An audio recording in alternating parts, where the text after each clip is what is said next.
Bismillahirrahmanirrahim. Assalamualaikum warahmatullahi wabarakatuh.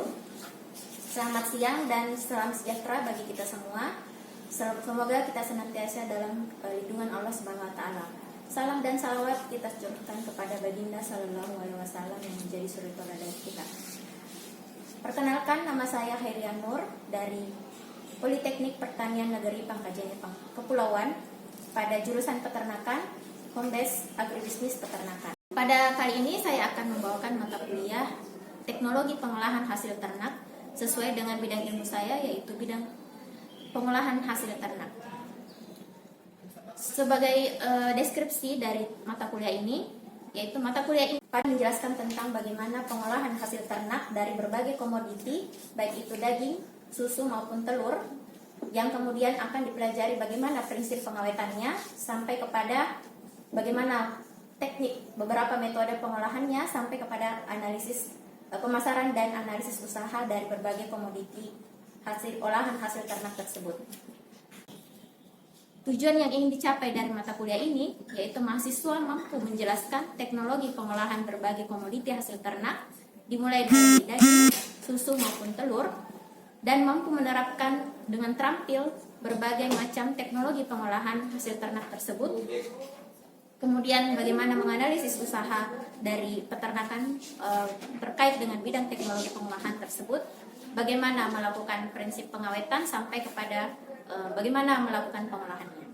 Pada kuliah ini saya memberikan beberapa metode dengan cara baik itu dengan cara diskusi kelompok dalam kelas ataupun secara interaktif antara dosen dan mahasiswa. Kadang saya memberikan pertanyaan, kemudian mahasiswa memberikan tanggapan atau jawaban, ataupun kadang mahasiswa memberikan pertanyaan, kemudian saya memberikan jawaban. Untuk beberapa penilaian ada dua, yaitu pada teori maupun praktek. Pada teori saya menilai dari kehadiran, kemudian tugas atau kuis, kemudian dari ujian, kemudian dari sikap. Pada teori ini sebanyak 1 SKS, kemudian praktek 2 SKS karena lebih banyak mengedepankan bagaimana prakteknya. Untuk praktek penilaiannya dinilai dari kehadiran, kemudian keaktifan, kemudian bagaimana laporannya, kemudian ujian dari praktek dan sikap. Untuk pertama, pemberian pada pertemuan pertama kami memberikan kontrak perkuliahan yang dimana di dalamnya dibahas bagaimana penggunaan kostum atau pakaian dari mahasiswa, kemudian bagaimana pencocokan waktu, toleransi waktu yang diberikan kepada mahasiswa yang terlambat maupun ketika dosennya lagi berhalangan, kemudian tata tertib dalam kelas, handphone dimana yang berkaitan dengan komunikasi ataupun kedisiplinan mahasiswa. Kemudian pertemuan selanjutnya ada beberapa modul pada mata kuliah ini, yaitu seperti yang pertama ruang lingkup dari teknologi pengolahan hasil ternak, kemudian karakteristik dan fisik kimia dan biologi dari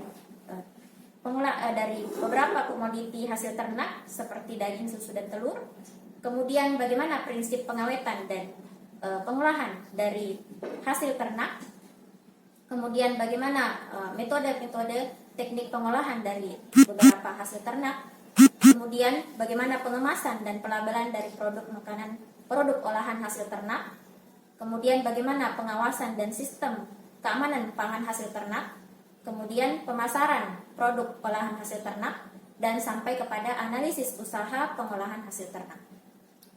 Dan beberapa ini akan dipraktekkan pada prakteknya di laboratorium atau kadang juga kunjungan ke industri.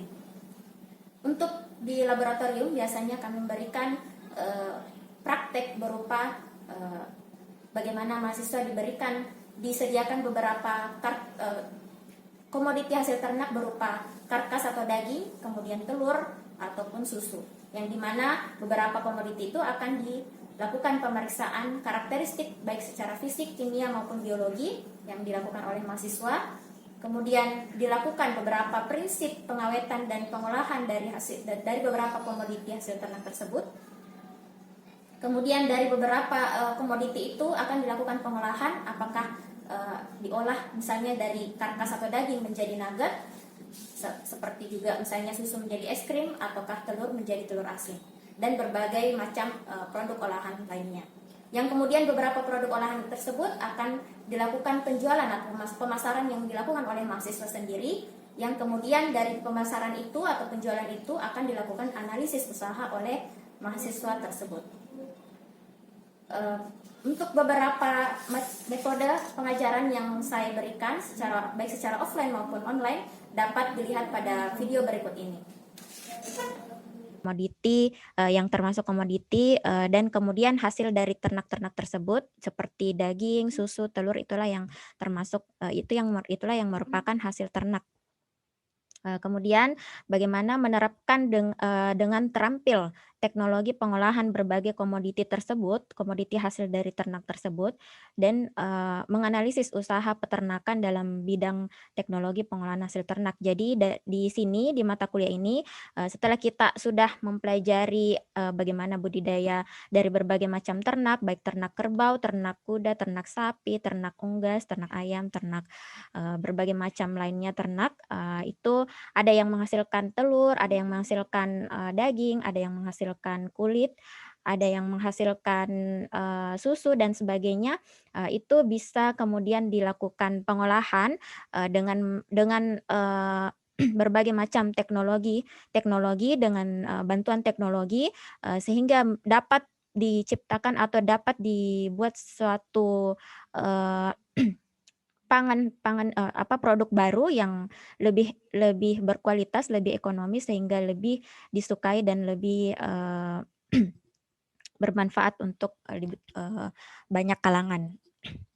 Nah, untuk khusus ini adalah pengolahan hasil ternak yang dimana pengolahan hasil dari berbagai daging, telur maupun susu itu kemudian akan diolah menjadi makanan yang bergizi dan sehat untuk dapat dikonsumsi oleh manusia.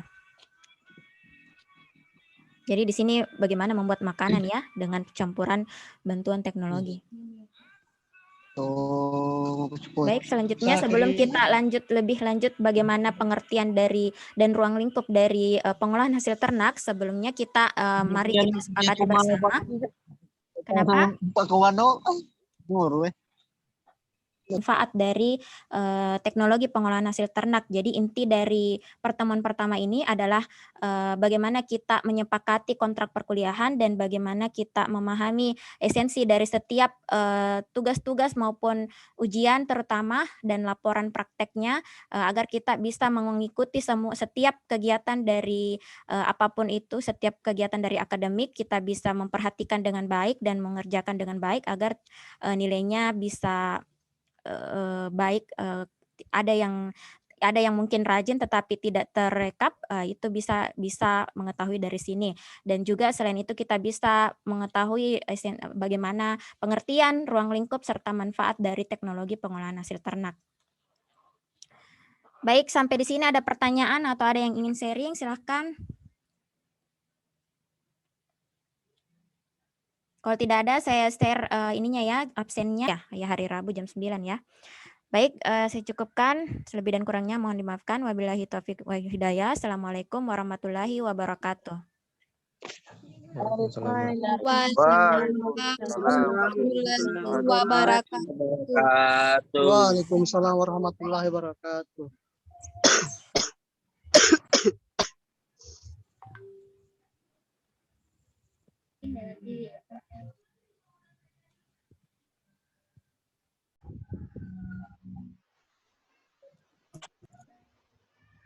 Baik, kalau tidak pertanyaan saya coba bertanya. Kalau ada yang tahu biasa ciri-cirinya daging, susu, telur yang sudah rusak atau sudah busuk, bagaimana? Daging dulu. Karakteristiknya daging yang sudah rusak bagaimana? Berubah warna, Bu. Kenapa? Berubah warna.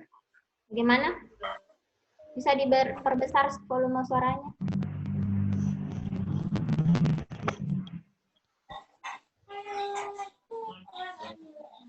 Berubah warna. Warnanya jadi warna apa?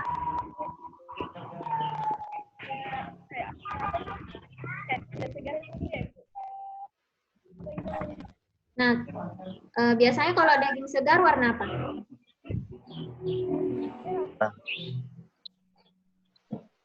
Kayak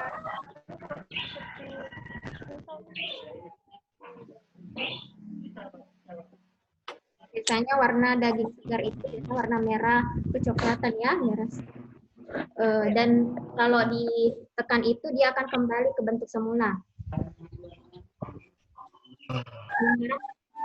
Saat busuk itu sudah mulai rusak, dia biasanya lembek atau berair dan berair banyak dan keluar. Kemudian warnanya agak gelap. Tapi apakah kemudian selanjutnya apakah daging yang sudah turun kualitasnya, bukan rusak atau bukan rusak total ya, tapi sudah turun kualitasnya itu masih dapat diperbaiki atau masih dapat ditingkatkan kualitasnya dengan cara pengolahan.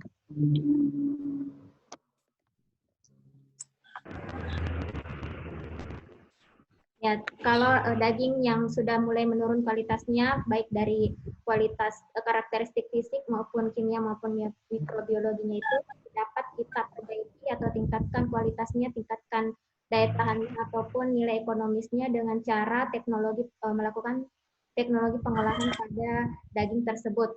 Apakah diolah menjadi bakso ataupun sosis ataupun nugget dengan penambahan beberapa bahan-bahan tambahan lainnya seperti tepung, bumbu-bumbu itu dapat meningkatkan atau memperbaiki cita rasa maupun kualitas dari daging tersebut. Misalkan daging itu jadi nanti ada prinsipnya bagaimana memperbaiki kembali struktur atau tekstur dari daging tersebut, apakah dengan penambahan enzim daging. Kemudian penanganannya juga perlu diperhatikan untuk daging segar itu supaya tetap tahan segarnya, walaupun meskipun disimpan dalam jangka waktu yang cukup lama, relatif lama itu bisa disimpan dalam dalam suhu beku. Tetapi pada saat baru melewati masa pasca rigor mortis atau masa kekakuan otot, maka tidak boleh langsung disimpan dalam freezer ya atau ruang beku, tetapi disimpan dulu sampai dia suhu ruang, kemudian baru bisa dimasukkan kulkas dulu beberapa menit, baru dimasukkan ke freezer. Usahakan tidak dicuci atau tidak kena air ya. Tetapi kalaupun misalnya pada saat penyembelian itu, pada saat di tempat kotor, usahakan di tempat bersih atau dalam keadaan bersih. Tapi kalaupun misalkan kotor sekali, terpaksa harus dibersihkan dulu baru disimpan.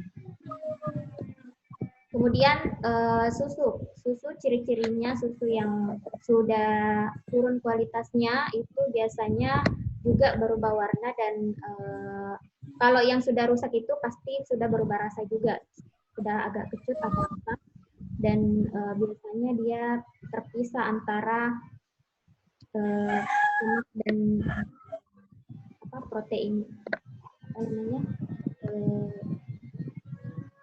ada perpisah antara kulit dan air dan padat. Ya. Kemudian kalau pada telur biasanya lebih cair ya, lebih cair. Biasanya kan kalau telur segar itu dia putihnya atau albuminnya itu putih telurnya itu masih lebih kental. Nah, tapi kalau sudah mulai menurun kualitasnya dia akan mulai mencair. Maka cara pengawetannya untuk bisa dapat disimpan dalam jangka waktu yang lebih lama itu bisa dengan cara pengasinan, terutama kalau telur itik itu bisa dengan cara pengasinan, yaitu telur asin diawetkan dengan penggaraman. Bisa juga olahnya menjadi telur pindang. Dan penanganannya tentunya biasanya disimpan di suhu kulkas ya. Kalau susu biasanya untuk penanganan ada yang buatan atau sintetis. Untuk pengawetan secara fisik, seperti proses pelayuan, pemanasan, dan pendinginan, proses pelayuan ini pada prinsipnya itu dengan meniriskan darah atau menghilangkan darah yang ada di dalam daging, masih ada di dalam tubuh ternak selama kurang lebih 12 sampai 24 jam setelah ternak disembelih. Sehingga setelah keluarnya darah dari daging itu akan menyebabkan terjadinya proses pelayuan secara otomatis terhadap daging itu sendiri. Ini khusus untuk pada daging ya, untuk prinsip pengawetan dan pengolahan pada daging. Kemudian pemanasan, dapat juga dilakukan secara pemanasan, yaitu proses pengolahan daging untuk menekan atau membunuh kuman seperti bakteri dengan cara seperti pasteurisasi dan sterilisasi. Pasteurisasi sendiri ada dua jenis, yaitu pasteurisasi dalam kemasan dan pasteurisasi untuk pengemasan. Pasteurisasi ini ada kalau pada susu ya ada dua macam, ada yang dengan waktu singkat tetapi suhunya tinggi, dan ada yang dengan waktu lama tetapi suhunya rendah. Nah, sementara jenis pasteurisasi pada daging itu pasteurisasi dalam kemasan, ada untuk pengemasan, ada untuk pasteurisasi batch atau di dalam suatu wadah besar, kemudian pasteurisasi kontinu dalam artian di pasteurisasi setelah pasteurisasi atau dipanaskan tidak sampai titik didih, itu secara kontinu atau secara berkelanjutan. Kemudian sementara bedanya dengan sterilisasi, kalau sterilisasi itu bisa dengan UHT, dengan prinsip UHT yang dimana titik didihnya itu di atas 100 derajat, di atas dia mencapai titik didih, di atas titik didih, yaitu 137 sampai 140 derajat Celcius selama 2 sampai 5 detik. Jadi dalam waktu singkat, jadi kayak hanya dicelupkan ya di suhu di atas titik didih. Sementara kalau pasteurisasi dia di bawah suhu titik didih. Itu bedanya antara pasteurisasi dan sterilisasi. Kalau pasteurisasi dia di bawah titik didih, yaitu di bawah 100 derajat Celcius. Sementara kalau sterilisasi dia di atas titik didih atau di atas 100 derajat Celcius, tetapi dalam waktu yang sangat singkat. Kemudian kalau sterilisasi, produknya itu dalam kemasan yang hermetis atau kedap udara atau tanpa tidak dimasuki oksigen. Kemudian suhunya itu 110 sampai 121 derajat Celcius, lebih rendah dari UHT, tetapi waktunya yang cukup lama dari UHT, yaitu sekitar 20 sampai 45 detik. Dan setelah dicelupkan atau dimasukkan dalam suhu yang sangat panas, sangat tinggi yang di atas suhu 100 derajat, itu langsung segera didinginkan pada suhu 10 derajat Celcius. Jadi setelah panas sekali langsung didinginkan pada suhu kondisi yang sangat dingin. Kemudian ada juga proses pendinginan, setelah proses pelayuan, proses pemanasan, kemudian proses pendinginan, di mana proses pendinginan pada daging itu ada dua, yaitu pada suhu kulkas dari suhu 4 sampai 10 derajat Celcius, kemudian ada juga di suhu beku, yaitu di bawah 0 derajat Celcius. Nah, itu tadi adalah prinsip pengawetan secara fisik ya, secara fisik meliputi proses pelayuan, pemanasan, dan pendinginan.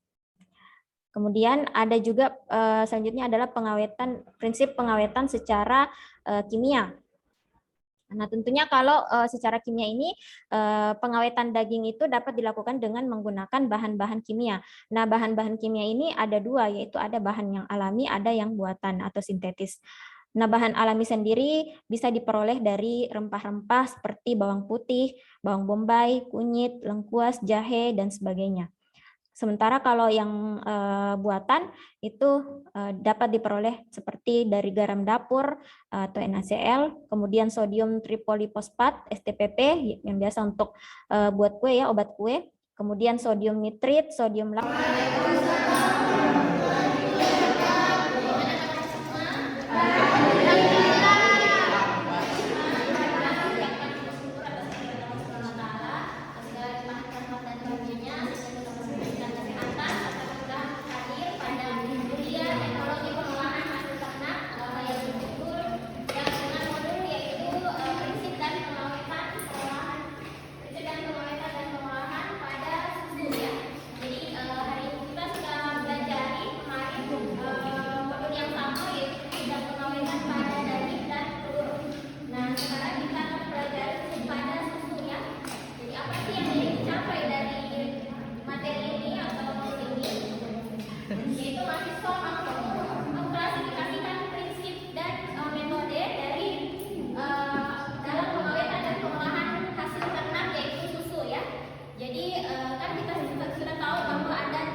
airnya bertambah, tentunya kadar protein, kadar lemak, dan kadar mineral vitamin itu pastinya berkurang atau bertambah?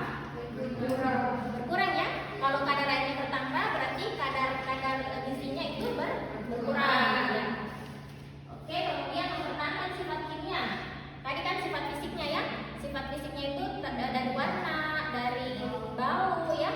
Kemudian apa lagi? Tekstur ya. Kalau ditambahkan air, apa yang terjadi? Semakin cair atau semakin kental? Semakin cair ya. Nah, kalau semakin cair berarti akan mengurangi viskositas dari susu, kekentalan dari susu ya, tidak lagi menjadi susu segar seperti SNI susu segar ya. Kemudian dari sifat fisik kimia, sifat fisik kimia seperti apa? Seperti tadi protein, ya, lemak, vitamin, mineral ya, itu kan semua kandungan-kandungan kimianya ya dari susu. Nah kalau kita tambahkan santan ataupun air, kemudian apa lagi yang biasa tambahkan orang? Gula ya, nah itu pastinya kan mengubah komposisi asli dari susu segarnya, komposisi kimianya khususnya ya. Pastinya akan mengubah, jadi tidak lagi seperti susu segar komposisi kimia karakteristik kimia dari susu segar ya, itu mengubah dari komposisi kimia dari susu segar. Makanya bagaimana kita mempertahankan sifat kimianya, yaitu kalau misalnya dia basi, susunya basi, pastinya kan berubah gitu susunan atau komposisi dari komposisi kimianya, di mana lemaknya bisa saja bertambah ya, dia semakin kenyik ya, karena adanya oksidasi lemak ya, juga adanya perubahan susunan komposisi dari protein, di mana proteinnya bisa saja rusak oleh adanya bakteri, kontaminasi bakteri ya. Jadi bagaimana kita menghindarkan susu itu dari adanya kontaminasi bakteri sehingga mempertahankan sifat kimianya. Itu adalah prinsip dari sifat kimia. Kemudian mempertahankan sifat biologis dari adanya cemaran mikroba ya. Cemaran mikroba tadi ini menjadi penyebab rusaknya susu ya. Ya, mikroba yang dimaksud adalah mikroba pembusuk ya. Karena ada juga mikroba atau bakteri baik ya. Bakteri baik seperti apa? Yang biasa terdapat pada Yakult atau yogurt, siapa pernah minum Yakult? Pernah dibaca itu komposisinya? Bakteri apa di situ? Nah, minum saja juga. Siapa yang pernah perhatikan? Ada itu Lactobacillus sirota, KCI sirota ya.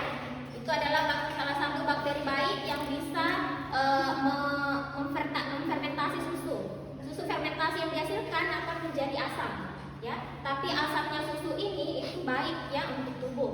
Bukan kan pastinya itu kalau ada cemaran mikroba atau bakteri, pasti itu susu akan menjadi asam ya. pH-nya akan asam. pH asam itu 5 ke bawah ya.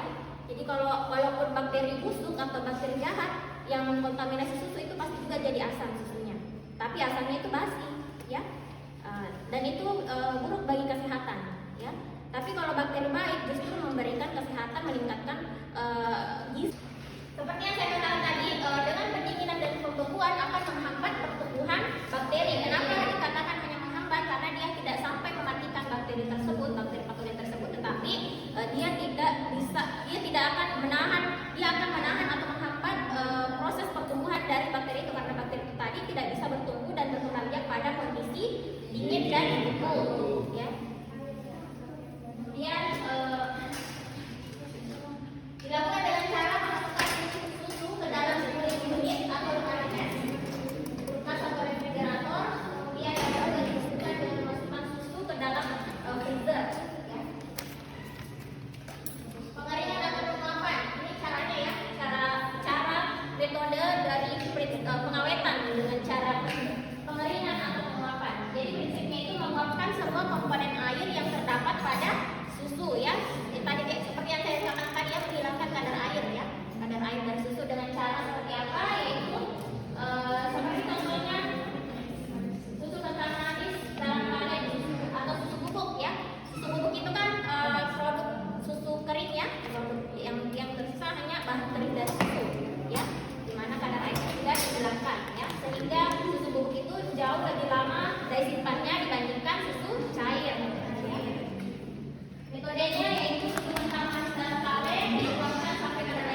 sampingan dari susu, karena biasanya susu yang diambil pun juga adalah misalnya kayak sisa whey-nya atau dari susu ya.